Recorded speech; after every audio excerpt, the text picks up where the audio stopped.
At narito na naman ang mainit na balita mula sa mundo ng social media na hatid sa inyo ni Madam Chika. Nagsimula ng kumalat ang isang mainit na issue sa loob ng pamilyang Marcos at sa mga liderato ng administrasyong Marcos. Kamakailan lamang binanata ni Senator Amy Marcos si House Speaker Martin Romualdez matapos lumabas ang resulta ng isang survey na nagpapakita ng kabiguan sa kanilang mga posisyon. Ayon sa mga ulat, si Amy Marcos ay pinahayag ang kanyang saloobin laban kay Romualdez at sa kasalukuyang estado ng administrasyon sa kanyang kapatid si Pangulong Ferdinand Marcos Jr.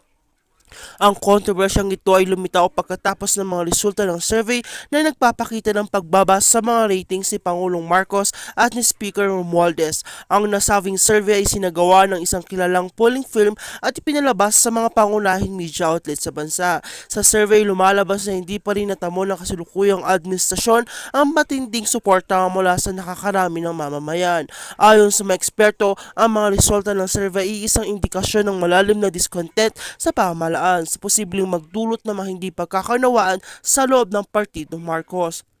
Ibinunyag ni Senator Amy Marcos ang niyang pagkadismaya sa pagbaba ng mga service rating.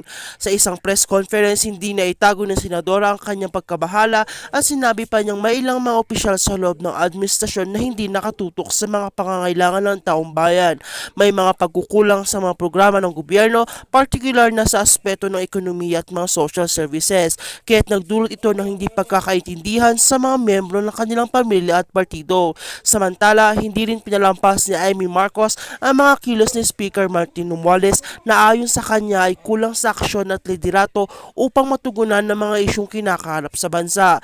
Binanatan niya ang liderato ni Romualdez sa Kamara na anya hindi sapat upang mapanatili ang tamang direksyon para sa mga proyekto ng gobyerno. Isa sa mga binanggit nilang issue ay ang mabagal na pag-usad ng mga legislative measures na mahalaga para sa mga kapakanan ng mga mamamayan. Dahil sa mga pahayag na ito ni Senator Amy Marcos, tumindi ang mga spekulasyon tungkol sa posibleng tensyon sa loob ng pamilyang Marcos. May mga nag-akala na ito ay maaaring magdulot ng hidwaan sa pagitan ng mga Marcos at ng mga kasamaan nilang leader sa pamahalaan.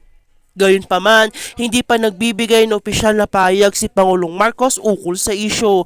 Tinututukan ng mga political analyst ang mga susunod na hakbang ng pamilyang Marcos dahil ang kasalukuyang sitwasyon ay maaaring magtakda ng direksyon ng kanilang political future. Sa kabila ng mga isyu na loob ng administrasyon, hindi pa rin mawawala ang pagsubok sa mga leader ng bansa.